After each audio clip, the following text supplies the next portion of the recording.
அம்மா தாயே கவிதா தொகுப்பாளினி அவர்களே, பயங்கரமாக சொல்லி வச்சிட்டீங்க, நன்றி.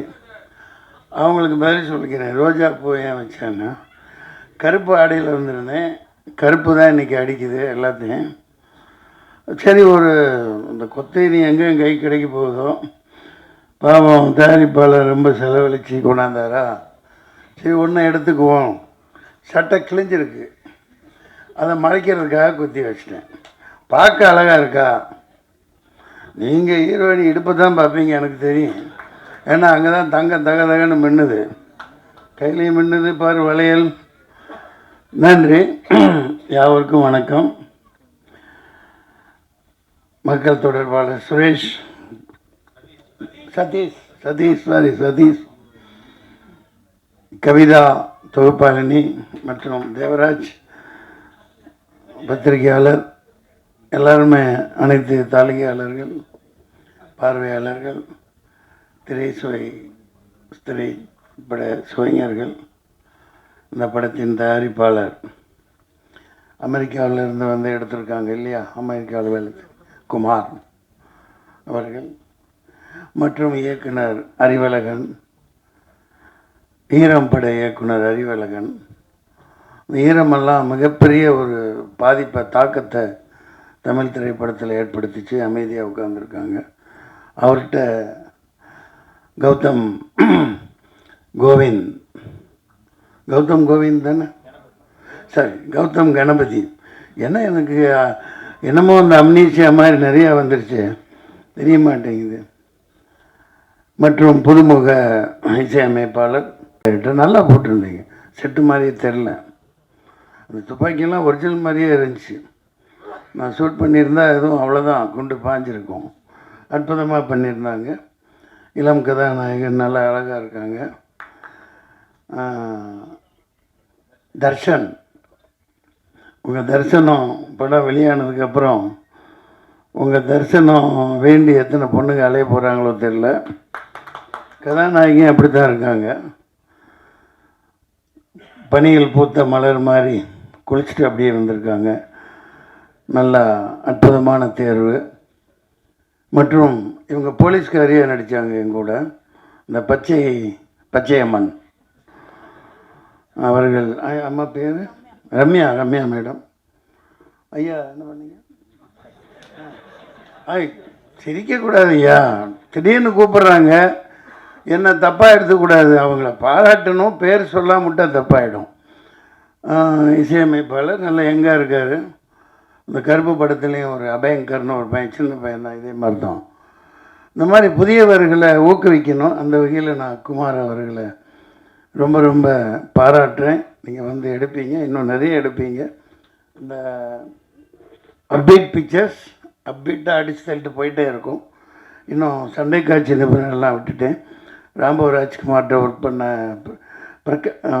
அப்பா பேர் என்ன, பிரகாஷ், பயங்கரமாக அவர் கூட இருப்பார். அவரோட சன்னு, அவருடைய மகன் சண்டை காட்சியெல்லாம் பண்ணியிருக்காங்க. பார்க்க அவர் சண்டை காட்சி நிபுணர் மாதிரியே இல்லை, பெரிய ஒரு ஹாலிவுட் ப்ரொடியூசர் மாதிரி, ஒரு இவர் விஜய் மல்லையாவோட பார்ட்னர் மாதிரி பந்தாவாக இருக்காங்க. அந்த மாதிரி சொல்லிகிட்டே போனால் அற்புதமாக இருக்குது. மத்தியான வேலை, சாப்பாட்டு வேலை வேறு ஆகிடுச்சு. இந்த படத்துக்கு சரண்டர்னு பேர் வச்சுருக்காங்க. ஆனால் அது உள்ள அறம் கூற்றாகும் அப்படின்னு ஒரு அற்புதமான அறத்தை தொகுப்பாளனி இளங்கோவடிகள் கூட்டிலிருந்து எடுத்து சொன்னாங்க. அது அற்புதமாக பேசுகிறாங்க, அதை பாராட்டணும் அவங்கள. சரண்டர் சரியான நேரத்தில் வருது. இது 10ஓடு 11 இருக்க போகிற படம் இல்லை. அதில் அந்த உத்வேகமும் அதில் ஆவேசமும் அந்த எடுப்புகள் அனைத்திலும் அவர் அறிவழகன் பேரை அவர் மாணாக்கர் கௌதம் கணபதி காப்பாற்றுவார்னு நினைக்கிறேன். நிச்சயமாக நல்லா இருக்கும். சரண்டர், சென்ட்ரலுக்கு ஸ்டேட் சரண்டர், ட்ரம்ப்கிட்ட மோடி சரண்டர், பொண்டாட்டிகிட்ட புருஷன் சரண்டர். எல்லாம் வரின்னு போட்டு அது என்னென்னமோ வரி கண்டுபிடிச்சி போடுறாங்கப்பா. இந்த நிர்மலா சீதாராமன் மேடம் எங்கே தான் கற்றுக்கிட்டு வந்தாங்களோ தெரில, சட்டியே பகுத்து விட்ருவாங்க போல். எல்லாம் இருக்கிற எல்லாத்தையும் அந்த வரி இந்த வரி லொட்டு வரி லொஸ்க்கு வரி, இன்கம் டேக்ஸ் கட்டுறோம், கமர்ஷியல் டேக்ஸ் கட்டுறோம், அப்புறம் என்ன ஜிஎஸ்டி, அப்புறம் ஸ்டேட்டு சென்ட்ரலு, எல்லாம் ஒன்றுக்கு 4 முறையிலையும் வசூலை பண்ணி மக்கள்கிட்ட எல்லாத்தையும் அவுத்துட்டு விட்டுறதுனால மக்கள் எல்லாம் கவர்மெண்ட்டுக்கு சரண்டாக இருக்காங்க. அதனால் இந்த தேர்தலில் ஒரு மாற்றமும் புரட்சியும் வெடிக்கணும் இந்த படம். அதுக்கு ஒரு முத்தாய்ப்பாக அமைன்னு நினைக்கிறேன். இனிய மத்தியான வேலை உங்களை சந்தித்ததில் மகிழ்ச்சி. எதுவும் பிரியாணி போடுறீங்களா? சாப்பிட்டீங்களா? அதுக்குல்ல கேட்டேன், மதியான வேலையாச்சே முடிஞ்சு போனவுன்னா சாப்பிட்ணுமே மக்கள், அதெல்லாம் போடுவாங்க. உங்களை சந்தித்ததில் மகிழ்ச்சி. இதில் நான் எனக்கு என்ன பிரச்சனைன்னா 2 நிமிஷம் எடுத்துக்கலாம். எனக்கு போவேன், என் மேனேஜர் சொல்லுவான் இங்கே ஷூட்டிங்க இந்த இது அவ்வளோதான். நான் யார் என்னென்ன பார்க்க மாட்டேன். அதனால தான் கொஞ்சம் அந்த அறிவலகனை பார்த்து எனக்கு அடையாளம் தெரியல, சொல்கிறது இல்லையா. நான் பாட்டுக்கு நடிப்பாச்சே முடிச்சுட்டு நான் பாட்டுக்கு வண்டியில் உட்காந்து போயிட்டே இருப்பேன். அப்படி பழகிட்டோம் இவ்வளோ வரைக்கும். அதனால் பல இழப்புகளை நான் சந்திச்சிருக்கேன். பட்டு நம்ம அதிகமாக லோடு எடுத்துக்க முடியாது இல்லையா. அந்த வகையில் இப்போது பல படங்கள் வந்துக்கிட்டே இருக்குது. ஒரே மூஞ்சி போர் அடிக்கிற பெரிய ஹீரோன்னு போட்டு ஒரு ஆளுகளவே சளிப்படைகிற மாதிரி படங்கள் வந்துட்டுருக்கு. அது தவறு இல்லையா. மக்களே வெறுப்படைகிறாங்க. என்னடா இவன் படத்தை போய் எத்தனை தடவை பார்க்குறது, வேறு நடிகனே குணம் பார்க்குறது இல்லையா அப்படின்னு. அதனால் நீங்கள் சரியான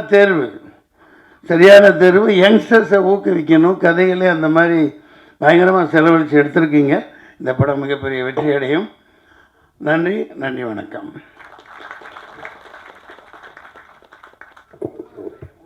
நன்றி சார். அடுத்ததாக நாம் பேச அழைக்கிறோம். அந்திவேலை சூரியனை போல அழகான முகத்துடன் சின்ன திரையில் நடித்தவர் மீண்டும் பெரிய திரையில் சரண்டர் படம் மூலம் வருகிறார். அழைக்கிறோம் ரம்யா அவர்களை. வாழ்வில் அலையலையாய் வந்த மக்கள், குண்டு பொழிந்த சத்தம், பல மனிதர்களின் ரத்தம், தினம் பார்த்த யுத்தம், திசை தொலைய புலம்பெயர்ந்து இலங்கையிலிருந்து இந்தியா வந்து பிக் பாஸ் என்ற பெரும் நிகழ்ச்சியில் பெயர் பெற்றவர். நாடு தாண்டி வந்து நாடு படத்தில் நடித்து நல்ல பெயரும் பெற்றவர். எண்ணற்ற வழிகளோடும் வார்த்தைகளோடும் ஆற்றல் ஒன்று திரட்டி இளைப்பார உதவும் மரங்களாக ஆளுமையுடன் காக்கியின் அதிகாரங்களை தன் நடிப்பில் கொண்டு வந்து தன் இனத்துக்கும் இனமான மக்களுக்கும் வேர்களை விட்டு கொடுக்காத விருட்சங்கள் போல தமிழ் சினிமாவில் உங்களின் ஒவ்வொரு முயற்சியும் வேரூன்றிட வாழ்த்துக்களோடு அழைக்கிறோம் சரண்டர் ஹீரோ தர்ஷன் தியாகராஜா அவர்களை.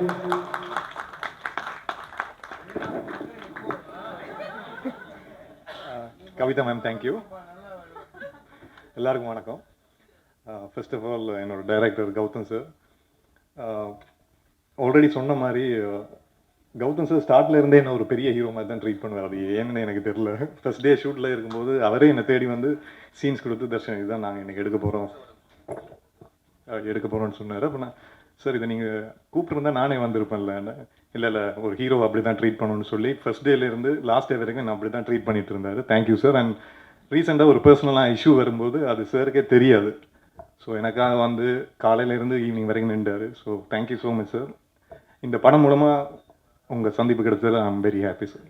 அண்ட் ப்ரொடியூசர் சார், யூஸ்வலாக ஒரு சின்ன படம் மாதிரி இல்லாமல் ஒரு ஒரு ஒரு சப்ஜெக்டை நம்பி இவ்வளோ ஒரு அமௌண்ட்டை போட்டு இன்னும் ப்ரொடக்ஷன், ப்ரீ ப்ரொடக்ஷனில் இருந்து போஸ்ட் ப்ரொடக்ஷன் எல்லாத்துலேயும் இவ்வளோ ஒரு அமௌண்ட்டை போடுறதுக்கு யாருக்குமே மனசு வராது சார். பட் எனக்கு ஏன்னா யூஸ்வலாக ப்ரொடியூசர்ஸ் ஹீரோஸோட பேச மாட்டாங்க ஆஃப்டர் படம் முடிஞ்சதுக்கு அப்புறம் அந்த ப்ரொடக்ஷனில் போஸ்ட் ப்ரொடக்ஷனில் என்ன நடக்குதுன்னு. பட் சார் டெய்லி எனக்கு அப்டேட் பண்ணிட்டே இருப்பார். ஸோ தேங்க்யூ சார் இந்த மாதிரி ஒரு வாய்ப்பு எனக்கு கொடுத்ததுக்கு. அண்ட் நான் எப்போவுமே நம்புகிற விஷயம் என்ன அப்படின்னா, ஒரு டிஓபி சாருக்கு மட்டும் ஹீரோவை பிடிச்சிட்டுனா ஸ்க்ரீனில் அழகாக தெரியும். அதால் நான் ஸ்டார்ட்லேருந்தே டிஓபி சார் தேடி போய் ஒரு ரைஸ் ஒன்று வைப்பேன். ஸோ அந்த விதத்தில் மெய்யேந்திரன் சார் தேங்க்யூ சார். ஏன்னா இந்த படம் ஸ்டார்ட் பண்ணும்போது கண்ணில் ஒரு கட்டி வந்துருச்சு. ஸோ அதால் தர்ஷன் இப்போதைக்கு கொஞ்சம் ரொம்ப க்ளோஸாக போகணும் அப்படின்னு சொல்லிட்டு ஒரு 13 டேஸுக்கு அப்புறம் அந்த கட்டி போயிடுச்சு. அப்போ மெய்யேந்திரன் சார் கூப்பிட்டு தர்ஷன் இனி ஆட்டத்தை பாருங்க அப்படின்ட்டு சாரே வேணான்னாலும் எனக்கு க்ளோஸ் இருப்பார். ஸோ தேங்க்யூ சார், ரொம்ப நன்றி.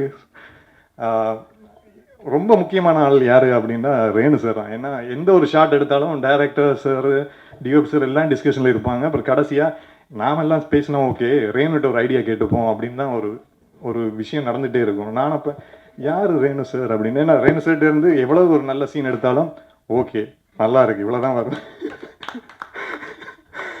பட் பர்சனலாக அவர் ரீசெண்டாக ஒரு 2 டேரக்டர்ஸ் வந்து ஸ்டோரி சொன்னாங்க. அப்போ ஸ்டோரி சொல்லி முடிஞ்சதுக்கப்புறம் நான் யார் சார் என்ன ரெஃபர் பண்ணது அப்படின்னு அவங்க சொன்ன விஷயம், ரேணு சார்ட்ட இந்த ஸ்டோரி சொன்னேன். ரேணு சார் தான் தர்ஷன் சொல்லுங்கள், தர்ஷன் இது கரெக்டாக இருப்பாங்க. ஆனால் இது வரைக்கும் அவர் ஃபோன் பண்ணி இந்த விஷயம் நடந்ததாகவே எனக்கு சொன்னதில்லை. So thank you sir. And first time முதல் 2 படத்துலையும் ஃபைட்ஸ் இல்லை. ஸோ இதில் 3 ஃபைட் இருக்குது எப்படி அப்படின்னு யோசிச்சுட்டு இருக்கும்போது தான் சந்தோஷ் சார் வந்தார். அண்ட் உங்கள் எல்லாருக்கும் தெரியும் அவர் பெரிய பெரிய படங்களில் ஒர்க் பண்ணிருக்காரு. பட் இதில் அந்த ஃபைட்டு ரொம்ப பேசப்படும் நான் நம்புகிறேன். ஏன்னா எந்த ஒரு நிறைய ரோப் சீன்ஸ் எல்லாம் இருந்துச்சு. சார் வந்து சாரே நின்று டபுள் செக் பண்ணிட்டு தான் என்னை உள்ளே விடுவார். So thank you sir. நிறைய படங்கள் உங்கள் கூட ஒர்க் பண்ணோம்.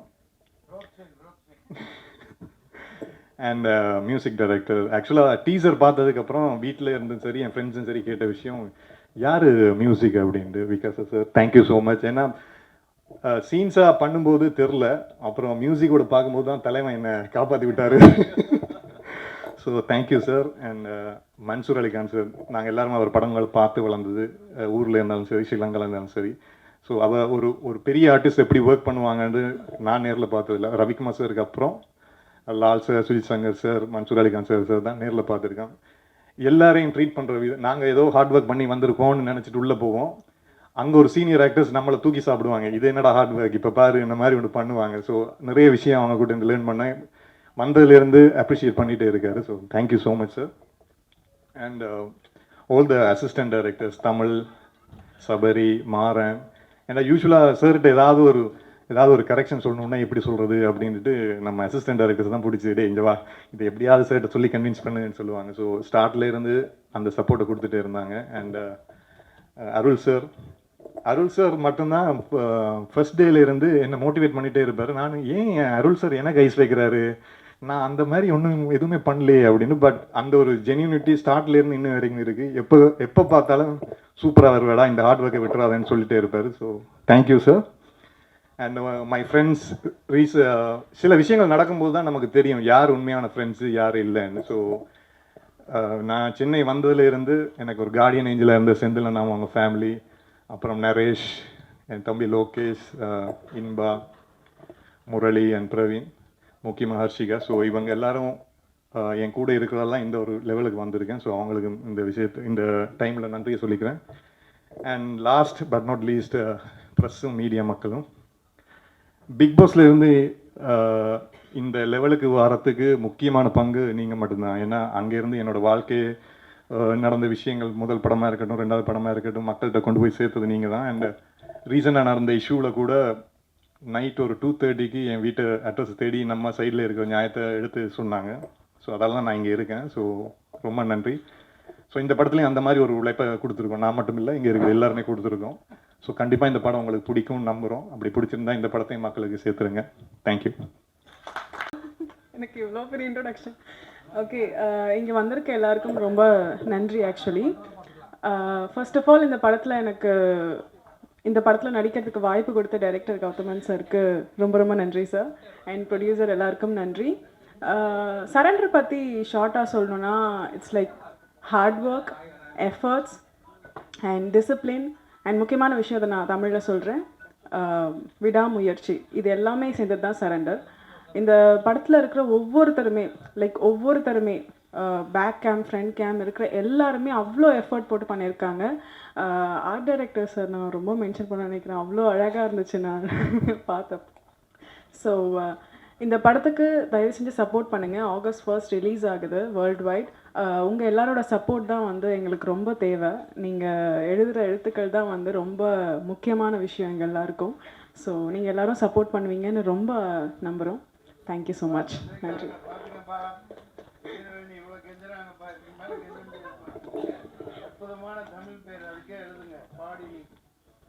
நன்றி பாடினி. அடுத்ததாக நாம் பேச அழைக்கிறோம்.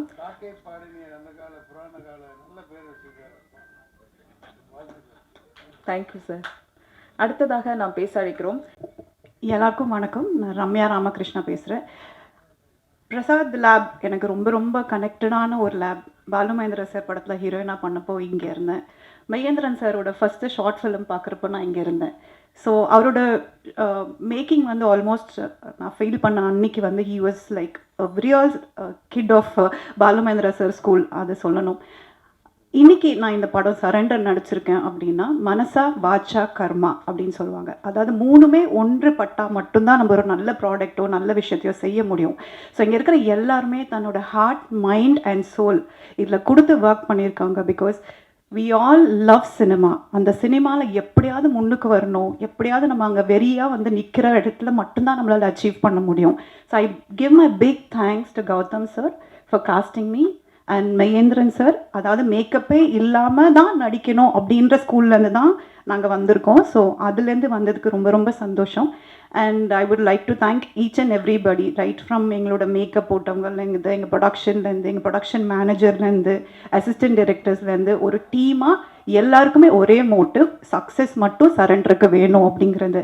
ஸோ ப்ரெஸ்ஸும் நீங்கள் எங்களுக்கு சப்போர்ட் பண்ணி அந்த சக்ஸஸ் கொடுத்தீங்கன்னா எங்களை மாதிரி we will want to really upcome and we want to reach the place. So உங்கள் ஹெல்ப் எங்களுக்கு ரொம்ப அவசியம். Thank you so much and thanks to universe. Thank you அம்மா. தேங்க்யூ. மீன் எடுத்துக்கலாமா? அங்கே போய் நின்று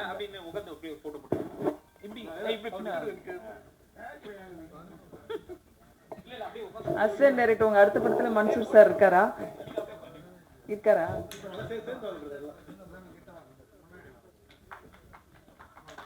எப்பவுமே ஒரு ஞாபகத்துக்கு ஒரு குரூப் போட்டோ எடுத்து வச்சுக்கிறது நமக்கு நல்லது இல்லை? இல்லை சார், படத்தோட டீம் இருக்கணும் சார். ரொம்ப நன்றி சார், இது உங்களோட விழா சார். நன்றி. வணக்கம். மேடையில் வீட்டிற்கும் பெரியவர்களுக்கும் வந்திருக்கும் அனைவர்களுக்கும் வணக்கம். சரண்டர் என்னோட அசிஸ்டண்ட் கௌதம் பண்ண படம். ஸோ லாஸ்ட் வீக் ஒரு படம் இன்னும் சீஃப் கெஸ்ட்டாக கூப்பிட்டுருந்தாங்க. அப்போ வந்து நான் இன்வைட் பண்ணி அந்த படத்துக்கு அட்டன் பண்ணியிருந்தேன். ஸோ அந்த படத்துக்கு ஏன் அட்டன் பண்ணியிருந்தேன்னா, ஒரு ஃப்ரெண்டும் இன்வைட் பண்ணியிருந்தார். மேலும் வந்து அந்த படம் வந்து ட்ரெய்லரே ரொம்ப நல்லா இருந்துச்சு. அது ஒரு ஹாரர் சப்ஜெக்ட்டு. ஸோ அந்த படத்துக்கு ஒரு ப்ரொமோட் பண்ணணும். ஏன்னா எல்லாருமே யங்ஸ்டர்ஸ் எல்லாம் சேர்ந்து வந்து ஒரு படம் பண்ணியிருக்காங்க. அது கண்டிப்பாக வந்து ஒரு ப்ரொமோஷன் பண்ணணும் அப்படின்றதுக்காக தான் வந்து ஒரு விஷ் பண்ணணும் அப்படின்றது ஒரு ஹார்ட்ஃபுல்லாக தான் அந்த ஃபங்க்ஷன் போயிருந்தேன். அதுக்கப்புறம் ஸோ அப்படி அந்த ஒரு படத்துக்கு நான் வந்து கண்டிப்பாக டெஃபரெண்ட்டாக வந்து ஒரு ப்ரொமோட் பண்ணும்போது இந்த படத்துக்கு என்னோடய அசிஸ்டண்ட் மட்டும் இல்லை, ஒரு டைரக்டராக மட்டும் இல்லை, இந்த டோட்டல் டீமே வந்து எனக்கு வந்து பரிச்சயமான டீம் தான். மியூசிக் டைரக்டராக இருக்கட்டும், எடிட்டராக இருக்கட்டும், ஆர்ட் டைரக்டர், எல்லாருமே வந்து டோட்டல் டீமாக வந்திருக்காங்க. ஒரு ப்ரொடியூசர் வந்து அவர் நம்பி வந்து படம் ப்ரொடியூஸ் பண்ணியிருக்காரு. ஸோ அவருக்கு தான் ஃபஸ்ட்டு தேங்க்ஸ் சொல்லணும். Thank you sir. ஒரு பாயிண்டில் இந்த படத்தில் ஒர்க் பண்ண என் சார்ந்த ஃபஸ்ட்டு டெக்னீஷியன்ஸை நான் சொல்லணுன்னா, ட்ரெய்லர் ரொம்ப பார்த்தேன். ட்ரெய்லர் பார்க்கும்போது ரொம்ப ரொம்ப சூப்பராக இருந்துச்சுன்னு சொல்லலாம். எல்லா ஆங்கிலையுமே வந்து அந்த படத்தை வந்து இன்னும் வந்து அந்த ட்ரெய்லர் வந்து இந்த படத்தை பார்க்கணும் அப்படின்ற ஒரு எக்ஸைட்மெண்ட் வந்து க்ரியேட் பண்ணிச்சுன்னு சொல்லலாம். ஃபஸ்ட் அப்படின்னு பார்த்திங்கன்னா வந்து ஆர்ட் டைரக்டர் மனோஜ் வந்து எனக்கு ஃபஸ்ட்டு எனக்கு தெரியும். அதாவது வந்து பார்டர் படத்துக்கு அதுக்கு முன்னாடி இருந்து தெரியும். ஸோ ஒருத்தரோட திறமை அப்படின்றது நம்ம வந்து அவங்க வந்து நம்மகிட்ட சான்ஸ் கேட்கணும் அப்படின்னு கிடையாது. அந்த ஒர்க்கை வந்து நம்ம வந்து பார்க்கும்போதே நம்மளுக்கு தெரிஞ்சிடும். ஓகே, இவர்கிட்ட வந்து ஒரு வேலையை கொடுக்கும்போது கண்டிப்பாக டெஃபரெண்ட்டாக நல்லா பண்ணுவார் அப்படின்னு சொல்லும்போது அடுத்த படங்களில் வந்து ஆட்டோமேட்டிக்காக வந்து அந்த பொறுப்பு வந்து அவங்களே தேடி வரும். ஸோ எங்கே வந்து தானாக தன்னோட ஒர்க்கை வந்து ஒரு சின்சியராக ஆனஸ்ட்டாக காமிக்கும் போது ஆட்டோமேட்டிக்காக வந்து அந்த ஒர்க்கை வந்து அவங்கள தேடி போவோம் அப்படின்னு சொல்லுவாங்க. ஸோ அப்படி தான் வந்து எனக்கு வந்து மனோஜ் உள்ளே வந்தார். வந்ததுக்கப்புறம் சப்தம் அப்படின்ற ஒரு படம் வந்து அவருக்கு வந்து ஃபஸ்ட் சான்ஸாக கொடுத்தாரு. அந்த படத்தோட அடுத்தது அப்படின்னு பார்த்திங்கன்னா மனோஜ் அப்படின்றது சரி அருள் செட் ஒர்க் பண்ணணும் அப்படின்றது இல்லாமல் கண்டிப்பாக கதையும் ஒரு டைரக்டரும் கரெக்டாக இருந்துச்சுன்னா கண்டிப்பாக அந்த படத்தில் எனக்கு ஸ்கோப் இருக்குது அப்படின்னு சொல்லிட்டு ஒர்க் பண்ண படம் தான் அந்த சரண்டர். ரொம்ப சூப்பராக இருக்குது மனோஜ். அது நான் ஃபஸ்ட்டு டே வந்து அது வந்து பார்க்கும்போதே வந்து அந்த போலீஸ் ஸ்டேஷன், ஏன்னா நம்மளுக்கு வந்து ஒரு பெரிய பட்ஜெட் கொடுத்தா தான் நம்மளுக்கு வந்து கண்டிப்பாக டெஃபரெண்ட்டாக வந்து நான் நினச்சதெல்லாம் கொண்டு வர முடியும் அப்படின்றத என்றைக்குமே வந்து ஒரு டெக்னீஷியனும் சரி ஒரு டைரக்டரும் நினைக்கவே கூடாது. நம்மளுக்கு கிடைக்கிற ஒரு அமௌண்ட், ஒரு பட்ஜெட், இந்த பட்ஜெட்டில் வந்து நம்ம என்ன பண்ணணும் அப்படின்ற ஒரு பாயிண்டில் வந்து கிடைக்கிறதுல எவ்வளோ பெஸ்ட்டாக கொடுக்கணும் அப்படின்றது தான் வந்து லைஃப்பில் வந்து நமக்கு நிறைய விஷயங்கள் வந்து கற்றுக் கொடுக்கணும்னு நம்ம சொல்வேன். ஸோ அப்படிப்பட்ட ஒரு விஷயத்தில் தான் வந்து எல்லா டெக்னீஷியன்ஸையும் வந்து அவங்களோட பெஸ்ட்டை வந்து கொடுத்து தான் வந்து இன்றைக்கி வந்து இந்த அளவுக்கு வந்திருக்காங்க ஒரு பாயிண்டில். ஸோ நெக்ஸ்ட்டு அப்படின்னு பார்த்திங்கன்னா வந்து எடிட்டர் ரேணு. சாபு, என்னோடய எடிட்டர் சாபுவோட அசோசியேட்டாக இருந்தார். பார்டர் எல்லா படத்துலையுமே வந்து த்ரூ ட்ராவல் பண்ணியிருக்காரு. ஸோ என்னென்னா எங்கள் 2 பேர்த்தோட ஒரு வேவ் லென்த் அப்படி இருந்து எல்லா டைம்லேயும் வந்து எங்கள் 2 பேர்த்தோட வேவ் லென்த்தை வந்து கரெக்டாக பிடிச்சிட்டு அதை கரெக்டாக கூட ட்ராவல் பண்ணுற ஒரு எடிட்டர்னு நான் சொல்லுவேன் ஒரு பாயிண்டில். அது சாபுக்காக இருக்கட்டும், எனக்காக இருக்கட்டும் அப்படின்றத நான் ரொம்ப சொல்லுவேன். ஏன்னா ஒரு அசோசியேட் அப்படின்றது வந்து ஒரு டைரக்டருக்கும் சரி, ஒரு எடிட்டராக இருக்கட்டும், எல்லா ஒரு கேமராமேனாக இருக்கட்டும், எல்லாருக்குமே வந்து அவங்கவுங்க அசோசியேட் அசிஸ்டண்ட் அப்படின்றது ரொம்ப வந்து ஒரு தான் சொல்கிற வேலையை வந்து செய்யணும் அப்படின்றது கிடையாது. தான் சொல்கிற வேலையை மட்டும் செய்யாமல் அதுக்கு மேலே வந்து அந்த படத்துக்கு என்ன அவங்களான ஒரு உழைப்பை வந்து போட முடியும் அப்படின்றது கண்டிப்பாக டெஃபினட்டாக வந்து 100% வந்து தேவை. அந்த மாதிரி ஒரு அசோசியேட் அசிஸ்டண்ட் அப்படின்றது தான் வந்து ஒவ்வொரு சீஃப் டெக்னீஷியன்ஸும் வந்து உண்மையான சீஃப் டெக்னீஷியன்ஸ் வந்து அவங்க எதிர்பார்ப்பாங்க. அதே மாதிரி தான் வந்து அவங்களும் வந்து ஒர்க் பண்ணுவாங்க. அப்படி இந்த படத்தில் வந்து எடிட்டர் அமைஞ்சிருக்க வந்து ரேணு அப்படின்றது உண்மையிலேயே வந்து இந்த படம் வந்து உனக்கு பெரிய அளவில் வந்து ரீச் ஆகும் அப்படின்றது நான் சொல்லிக்கிறேன் ஒரு பாயிண்டில். Thanks for your time. எனக்கும் இது ஃபஸ்ட்டு ஸ்டேஜ், இவ்வளோ பெரிய க்ரௌட் முன்னாடி கொஞ்சம் நர்வஸாக தான் இருக்குது. பட் எங்கள் டைரக்டர் இருக்கார். Okay. So first of all I am very happy to be an a part of Arivazhagan sir school. எங்களோட டீம்ஸ் நிறைய பேர் வந்திருக்காங்க. Thanks to my Arivazhagan sir team. So இந்த படம் வந்து ஹானஸ்டான ஒரு ஹானஸ்ட்டாக எடுத்துருவோம் அந்த படத்தை, எந்தவித காம்ப்ரமைஸும் இல்லாமல். As a producer supported very well. படத்தில் பாட்டு கிடையாது, இன்டென்ஷன்லாம் எதுவும் அவாய்ட் பண்ணல. வேறு அந்த ஸ்கிரிப்டுக்கு அது தேவைப்படலை. ஸோ இது எதுவுமே அவர் எங்கிட்ட வந்து ஒரு சாங் வைங்க ஒரு அப்படிலாம் எதுவுமே இல்லாமல், எந்தவித கம்பல்ஷனும் இல்லாமல் அந்த படத்தை ட்ரை பண்ணோம். பட் ஃபைனலாக எல்லாமே நல்லபடியாக ஒர்க் அவுட் ஆகி வந்திருக்கு. Mean I have to thank this time மெய் and then action Santhosh and then Manoj. அவன் வந்து என்ன எல்லாமே தம்பி மாதிரி தான், வாடா போடான்னு தான் கூப்பிடுவோம். So thanks Manoj and editor Renu. So எல்லாமே வந்து நம்ம அறிவழகன் சார் அந்த செட்டப்லேருந்து வந்தவங்க தான். ஒரு ஜஸ்ட் லைக் தட் நம்ம வந்து ஒர்க்கிங் பண்ணாமல் ஒரு என்ஜாய் பண்ண எடுத்தப்பட்ட படம் தான் அது. ஸோஃபார் எல்லா படமாகவும் ரொம்ப நல்லா வந்திருக்கு. ஸோஃபார் நாங்கள் பார்த்த முடிக்கும் ஒரு சின்ன எக்ஸ்பெரிமெண்டலாக வந்து ஒரு ரேண்டமாக ஒரு 50 பேரை பிக் பண்ணி டிஃப்ரெண்ட் கேட்டகரிஸில் பப்ளிக்லேருந்து எடுத்து படத்தை ஸ்க்ரீன் பண்ணி காமிச்சோம். So overall they are very positive about that film. So எங்களுக்குமே ப்ரொடியூசருக்கும் சரி, இந்த டீமுக்கும் சரி, we get in a kind of an confidence. So we are launching our film on August 1st in the theatre. I have to support our sincere efforts, and thank you for everyone.